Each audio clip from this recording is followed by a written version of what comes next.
Welcome to Sweden and round 2 of the World Rally Championship. It's several degrees below zero. There's snow and ice all over the roads, and yet the cars travel in excess of 200 kilometers an hour, making this one of the most spectacular motorsport events of the year. Rally Sweden is special in so many ways. It's a rally that's been dominated by the Scandinavians. To you or I, these conditions are treacherous. But for these cars on those tyres, it means maximum attack. And the drivers just love it. Fast, flowing, nice conditions and good atmosphere. Always a lot of people. And when it's getting white on the roads and in the forest, it looks quite good. On snow and ice, you can slide the car a bit more, so it's more fun to drive. You're sliding around corners, and you know, that's when you enjoy it more. The speed and also the grip on the snow is amazing, and if there is snowbanks, you can push so hard and use them. At the moment, there's not big ones, but you can still have a lot of fun. Sebastian Loeb is the only non-Scandinavian to have won here ever. He's also just won the first rally of the season in the all-new Citroën C4. Everyone expected him to be quick on tarmac, but this will be the car's first true test on a loose surface. It's not so easy to make a car faster than the Xara. The Xara was on the limit of the regulations, and it's not so easy to go faster. We saw last year with the Ford that the Xara was still competitive, and now I'm happy with the C4. I don't know if it's faster as the Xara or not. We hope so, but it's not easy. Marcus Gronholm couldn't match the pace of the C4s in Monte Carlo and had to settle for third.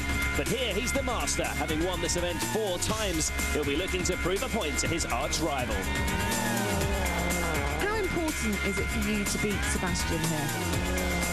It's important everywhere, not only here. If I want to win the championship, so. But always here it's my rally. I feel that it's my rally and it's my favorite rally, so I would like to win. Gronholm's teammate Hirvonen is also aiming high in Sweden. Definitely on the podium. That's the least I'm going to go for, and hopefully even challenge Marcus and Sebastian. Petter Solberg is another Scandinavian to have won here before, but that was back in 2005. In fact, wins have been a long time coming for the Norwegian. He struggled with his new BF Goodrich tyres in Monte Carlo, but his hopes are high here in Sweden. So, after round 1, Loeb and Danny Sordo lead the way, with Gronholm in third, looking to close the gap on the Frenchman. Solberg is currently 6th. Citroën's return to winning ways means they have an 8-point lead over rivals Ford after just one rally. Subaru are third. The rally is based in Karlstad, and this year will host 2 super special stages. The main service is once again in Hagfors, 100 kilometers north of Karlstad, with the bulk of the stages in this area. The crews will have to negotiate 342 competitive kilometers. So the rally gets underway this year with the brand new super special in host city Karlstad on Thursday evening. So the first taste of action on snow for 2007, and at just under 2 kilometers, it's a preview of what lies ahead for the enthusiastic Scandinavian spectators. We have a surprise early leader. Tony Gardemeister reminds the rally world of his capabilities by setting the pace around the tight confines of the Super Special. Back in a Mitsubishi Lancer here and in Norway, the Finn will certainly be one to watch over the next 2 weekends. And here's Mikko Hirvonen. He's up against Danny Sordo, his big rival from 2006. Sordo started the year in fine form with 2nd place in Monte Carlo, but beating a Finn on snow may be a different matter. He's 1.4 seconds slower than Mikko over stage 1.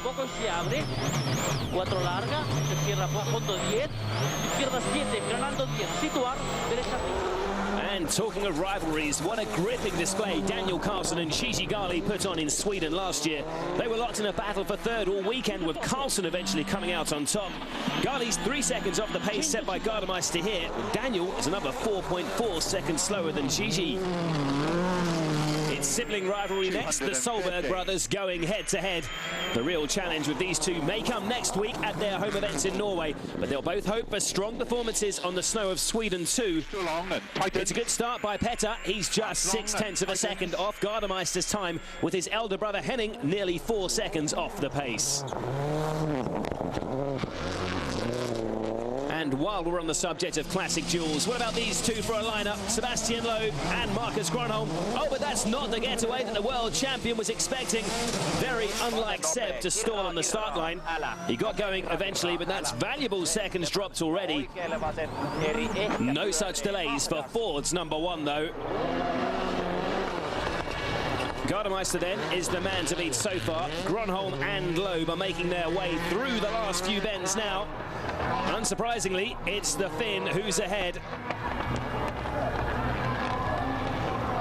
And here comes his time. Well, that's slower than his compatriot Gardemeister, but only by half a second.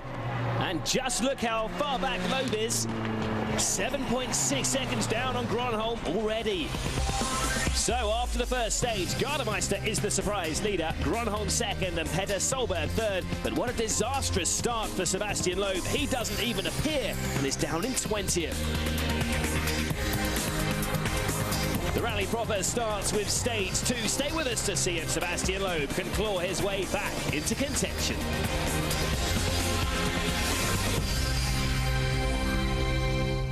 Back to the Swedish Rally. There's been a fresh snowfall overnight, so a challenging 22 kilometres ahead for the first forest stage. Gardemeister is the surprise leader after last night's super special. First up, though, this morning, it's Monte Carlo winner Sebastian Loeb. He starts today in a lowly 20th place, but no repeat of that costly stall that gave him such a sluggish start yesterday. And now a first real look at the Citroën C4 in action on snow.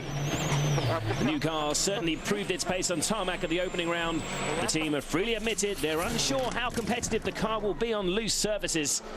Well, Loeb's teammate Danny Sordo got his first experience of driving on snow last year, finishing 16th. So his lack of experience may count against him this weekend.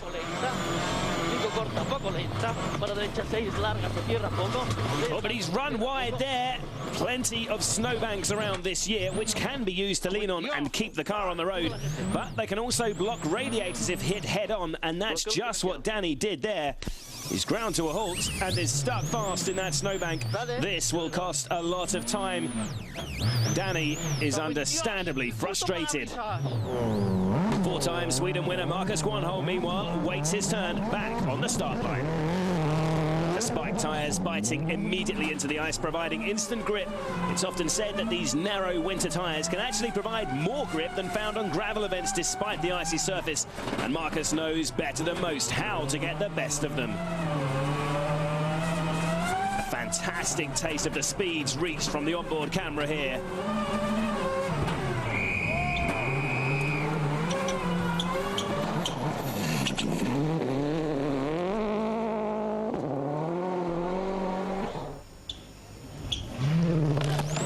With Sordo, meanwhile, and spectators have come to his and co-driver Mark Marty's aid. And another stall there, that's not going to help. The C4 has taken an agonising amount of time to break free of the snowbank. In all, he's lost 3 minutes, and it's a terrible start to his second Swedish rally. Teammate Loeb, meanwhile, is bearing down on the finish line. The C4 certainly looks the part on snow so far, but we won't know for sure until the times start coming through. Loeb's proven before, though, that he knows what it takes to win here, and if the car is up to it, he can guarantee he'll be giving his all to repeat his 2004 win. Well, he's cleared the stage okay, and an early chance to see if the world champion's happy with his first C4 outing on snow. I had only one split, the first one, so I know that this one was good, but after the conditions were worse, it was more snow, so I think I lost a bit of time in this part.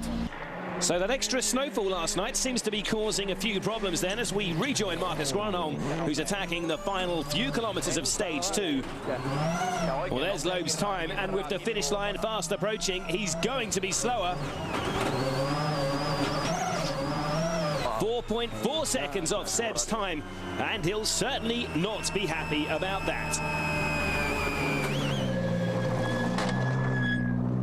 How's it been? No, not good. It was so much snow on the road, so I was not opting for the longest studs, which would have been the right, but what can we do? I don't know. How much did we lose to Loeb? I don't know. I think 4.4 seconds. Okay. Yeah, that's it. Okay. So another driver complaining about the deep snow. It really does seem to have caught them all by surprise. Mikko Hirvonen, meanwhile, is long overdue a good result in Sweden. These stages should be tailor-made for the Finn, but after 4 starts, the best he's managed is 9th. It's more Sweden frustration, though. There's a problem with the Ford's power steering, and he's 10th fastest on stage and in the same position overall. And what would this man give for a win this weekend?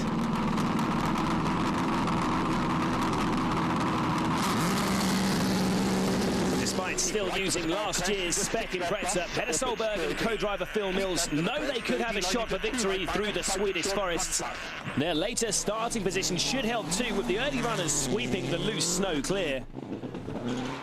Joining early leader Tony Gardemeister now. Can he maintain that terrific start? Well, not like that, he can't. He's obviously attacking hard, but too many more errors like that, and he could slip out of contention. Without a works drive now for over a year, though, the Finn is understandably desperate to impress. Well, here's another look at that. He just seems to lose the back end of the car into that right-hander, but he still manages a time just 0.2 of a second off Loeb's. Back with Petter Solberg, and there are no sign of errors so far from the former world champion. He has a chance to snatch the lead from Gardemeister here. That's the target time he needs to beat to move ahead, and it's looking good. Yes, he's done it. Solberg is over 6 seconds faster on stage, and now 5.6 better off overall. Gardemeister's fellow Mitsubishi privateer Chevy Ponce, meanwhile, is well on his way into stage 2. Oh, but a mistake from Chevy, and I don't think he's getting out of there in a hurry. Gigi Gali, meanwhile, has been having a terrific run in his first outing in a Citroen Zara. The early splits have seen the Italian fastest so far to this point, but he's closing now on the struggling Ponce, and a very tight squeeze getting past the Mitsubishi, and that's going to cost a few seconds. Frustration for the Italian, but he still manages the second fastest time and jumps to 3rd. So it's Petter Solberg who leads the way after the first forest stage, followed by privateers Tony Gardemeister and Gigi Gali. Marcus Gronholm is 4th, over 10 seconds off the pace, while Sebastian Loeb is still outside the top 8. He's 9th, 13.5 seconds behind Solberg. Another 2 stages to come before the midday's service break, and after such an eventful start to the day, anything could happen before the crews return to Hagfors. Loeb and co-driver Daniel Elena are continuing their steady recovery after the time lost last night. The team's early concerns about the C4's pace on snow appear unfounded. Loeb is slowly but surely finding the car's limits this morning. 4th fastest on stage 3 and then fastest on 4. The world champion jumps from 9th to 4th. So, ominous signs for Loeb's rivals, but Marcus Gronholm too is moving in the right direction. It may have been a slightly frustrating start with the tyre stud selected not long enough for the deep snow, but it doesn't seem to be affecting the Ford driver as much now. He's pushing as hard as he dares and moves up to 2nd place on stage 4, slowly building the pressure on early leader Petter Solberg.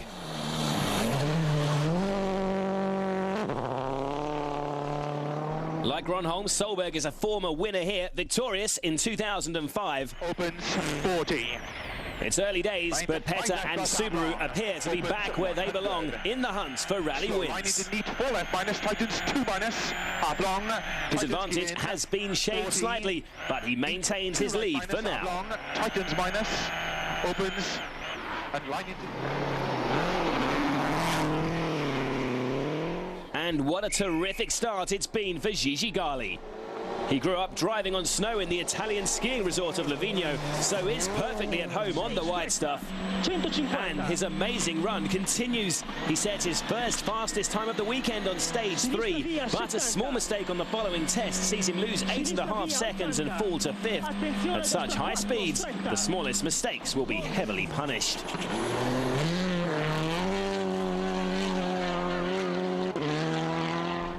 Fellow privateer Tony Gardemeister has also made a good start in his Mitsubishi Lancer. Defying the fact that his car is 2 years out of date compared to many of his rivals, the Finn continues to impress. He's third fastest on stage 4 to repass Gali and is running in third overall.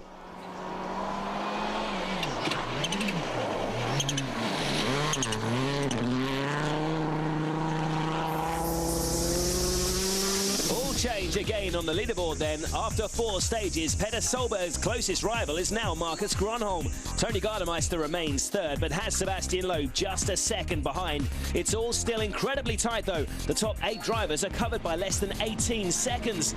So, as the teams head back to service at Hagfors, it's Norway's Petter Solberg who's on top of things. Petter, great start this morning. I was really good fun. That's a long time ago. Are you enjoying it, Ella? What are the conditions like? Well, they are quite tricky because snowbanks are very soft, and I see Marcus have been using a lot of snowbanks. So, but it's actually coming a lot of snow on the road, so it's not cleaning so much as we hoped. There was quite a lot of snow on the road, and I was not really confident with the grip and so okay. This afternoon I will try to go as fast as possible. We have 2 second pass, so hopefully, I remember some years before, even at the second pass I had to clean the road because the last cars are very small and not sliding. So I hope I will not lose more time, and I hope we will have a good position tomorrow on the road. Tony Gardemeister started the day out in front, but he lost his position on stage 2.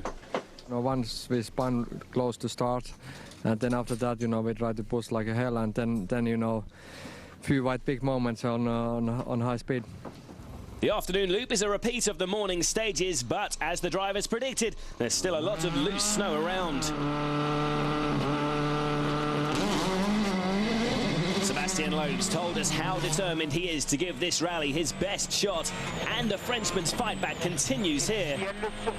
Although he has complained on the radio that the helicopter flying above the stage is blowing snow in his path, affecting his visibility. Though second overall, Marcus Grönholm didn't seem too happy about his performance this morning. He claimed he was lacking in confidence, but on this second run through Likernas, the Finn's looking far from unsure of himself. Here's the rally leader getting his afternoon underway. Petter's had a difficult time with Subaru over the last year. The Norwegians seem to become less flamboyant and more frustrated as the 2006 season wore on.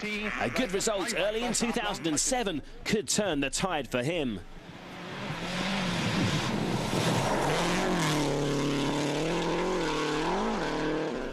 Grönholm is coming towards the end of the stage now. There's Loeb's stage time, and Marcus is in the final few hundred meters of the finish. He's already faster than Seb, but by how much? 12 seconds faster. Loeb really will be cursing that chopper. Marcus now 14.2 seconds ahead of Sebastian overall. On Sebastian at 15.5 kg, 11 seconds faster. Okay, but I lost in the end because I was attacking too much maybe in the middle part, and the studs are gone. Ay. More problems for Grönholm then. Here's Solberg now in the final sector.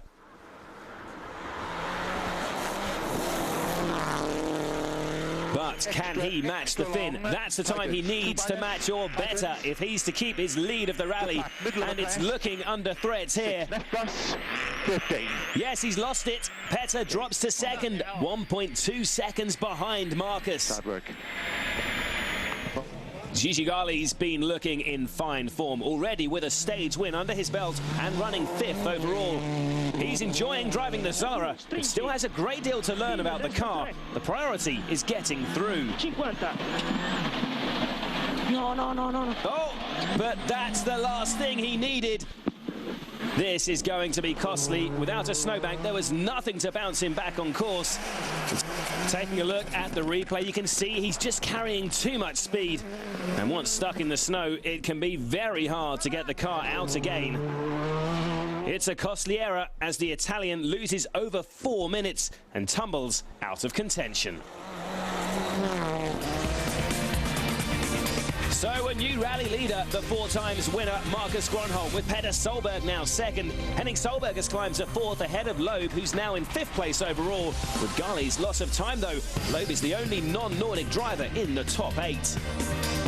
After the break, all the rest of the action from day 1 of the Swedish Rally. Gronholm leads, but he's only just over a second ahead of Petter Solberg.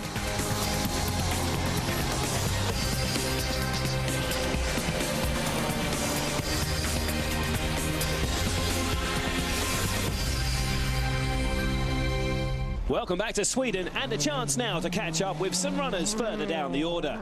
Stobart Ford's Jari-Matti Latvala was on the edge this morning, but he steadies the ship and goes into stage 6 in 8th overall. Local hero Daniel Carlson has so far been unable to recreate the heroic display that took him to his first podium finish last year. Like Ghali, he was held up by Chevy Ponce earlier this morning, but he did recover and is up to 7th by stage 5. Chris Atkinson has played it safe today. He's hoping a cautious approach will be rewarded if the leaders start to slip up. He's 10th. Henning Solberg's another driver who's had an eventful first leg. He also struggled on stage 2, but the leading Stobart Ford driver has excelled in the tricky conditions since then.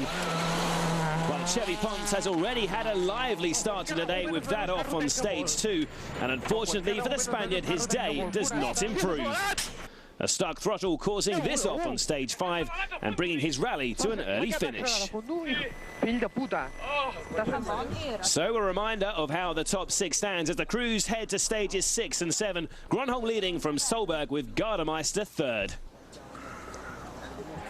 And Sebastian Loeb makes an immediate impact on the rerun through Hara. He beats Gardemeister by 7 seconds and Henning Solberg by 2.2, meaning he climbs 2 places to 3rd.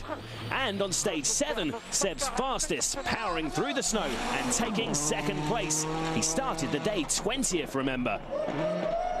Marcus wins stage 6, and after 7, the Finns' lead is up to 10.8 seconds. With Loeb having won in Monty, Marcus knows it's crucial to his championship hopes to better his rival here.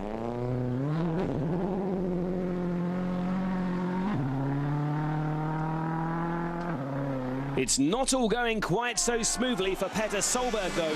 Thanks to a poor tyre choice this afternoon, he drops almost 5 seconds to Loeb on stage 6, and then nearly 19 seconds on stage 7. That means he falls behind the Frenchman into 3rd, trailing him by 10 seconds. His brother Henning, meanwhile, has been quietly moving in the other direction, and by the end of stage 7 is just 2.1 seconds behind Petter, in 4th place overall. His best performance here so far is 5th in 2005, and he's set himself the target of beating that.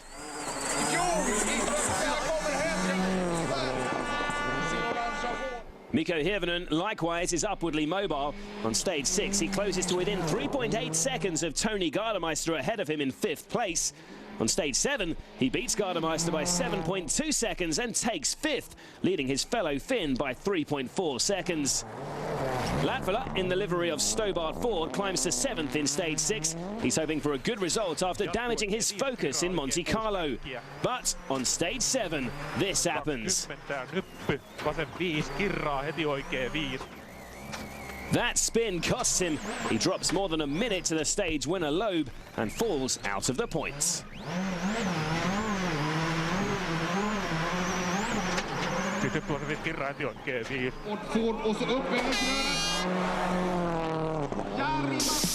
No changes in order following stage 8, a quick sprint in Hagfors to end the day. Marcus leads by 11 seconds over Loeb. The Frenchman's climbed 18 places over the course of the day. The 2 Solberg brothers, led by Petter, separated by just over 5 seconds. Still, it was not easy. It was hard for the studs, and in the end, it was quite difficult with really moving, and here our car was going here and there. Do you think you can keep Loeb behind you? I hope so. But you never know with him. He can attack, and I have to be aware, and I have to fight really good afternoon for us. We are only at 10 seconds behind Marcus after the first day. We were first on the road, cleaning the snow for the other, so I think at the moment it's a good result. And you're getting used to the C4 on snow? Yes, you get used to the car. I'm really happy with the balance of the car, and the feeling is good. So now tomorrow we'll be all in the same position and on the road, and so all in the same condition, and so we'll see what we can do. We have to be realistic a little bit to maybe fight for where we are now, but we will see tomorrow. Yeah, I'm going to try with the longest stud, and then we will see. What's your approach to tomorrow? I'm going to try hard anyway, that's for sure. That's it for day one, but if you need more information, then try out the website on WRC.com. But for now, from Sweden, it's goodbye.